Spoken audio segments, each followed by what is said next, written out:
La parole est à Monsieur Patrick Hetzel. Merci beaucoup, Monsieur le Président. Avant de débuter ma question qui s'adressera à Monsieur le Premier ministre et qui concerne les élections municipales, je voudrais tout d'abord en profiter pour féliciter les maires et les adjoints aux maires qui ont déjà été élus et qui vont l'être dans les prochaines heures dans plus de 30 000 communes de France. Bonne chance à eux dans l'exercice de ce beau mandat de maire.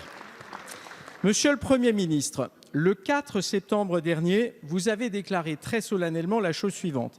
Chaque ministre pourra être candidat au municipal, mais je précise immédiatement que la règle selon laquelle on ne peut pas cumuler sa fonction de ministre avec la tête d'un exécutif local reste bien entendu valable. Manifestement, vous n'appliquez pas la règle que vous avez pourtant vous-même énoncée lorsqu'il s'agit du ministre du Budget, d'ailleurs absent aujourd'hui, on se demande pourquoi, Monsieur Darmanin. Alors, Monsieur le Premier ministre, question est simple. Où est chez vous le respect de la parole donnée ? Où sont passés vos engagements, vous qui, par ailleurs, faites toujours la leçon aux autres? Auriez-vous, comme pour les masques, là aussi, une nouvelle fois menti aux Français, Monsieur le Premier ministre? Nous attendons votre réponse. Merci, Monsieur le député. La parole est à Monsieur le Premier ministre.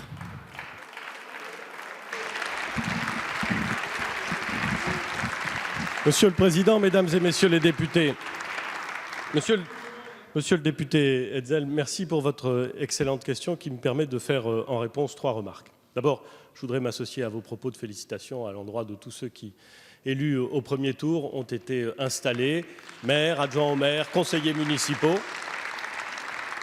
Ils sont sur le point, pour certains d'entre eux, ils viennent de commencer à exercer leurs fonctions. C'est un moment exaltant.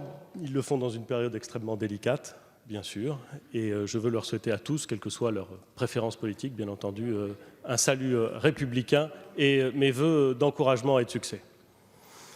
La deuxième remarque que je veux faire, c'est une remarque en forme de remerciement, car votre question me permet de me réjouir publiquement de l'élection du ministre de l'Action et des Comptes publics à la mairie de Tourcoing, après un très beau score au premier tour des élections municipales.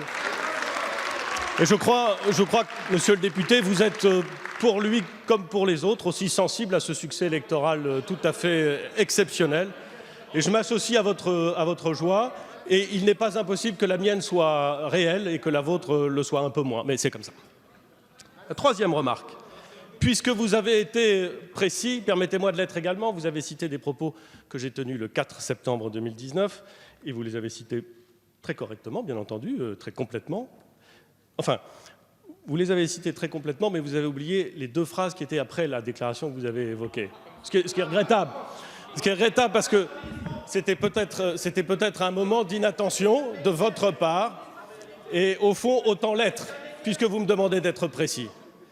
Alors, j'indique donc qu'après la phrase que vous avez citée, j'ai indiqué ce qui veut dire qu'il appartiendra à ceux qui sont candidats, le moment venu, Monsieur le député, le moment venu, et s'ils sont élus, de déterminer si oui ou non ils veulent rester membres du gouvernement ou s'ils choisissent ou non d'exercer des fonctions à la tête de l'exécutif auquel ils auraient été élus. Je n'ajoute ni ne retranche rien de ce que j'ai dit le 4 septembre 2019. Merci, Monsieur le Premier ministre. La parole est à Monsieur Hetzel. Merci beaucoup, Monsieur le Président. Monsieur le Premier ministre, le moment est venu. Par ailleurs, il y avait une promesse présidentielle. Celle-ci indiquait clairement que dans le nouveau monde, il n'y aurait pas de cumul entre une fonction de maire et celle de ministre. Et puis ensuite, nous sommes dans un moment grave. Vous l'avez à plusieurs reprises rappelé ici, évidemment à la tribune, Monsieur le Premier ministre, et vous avez raison.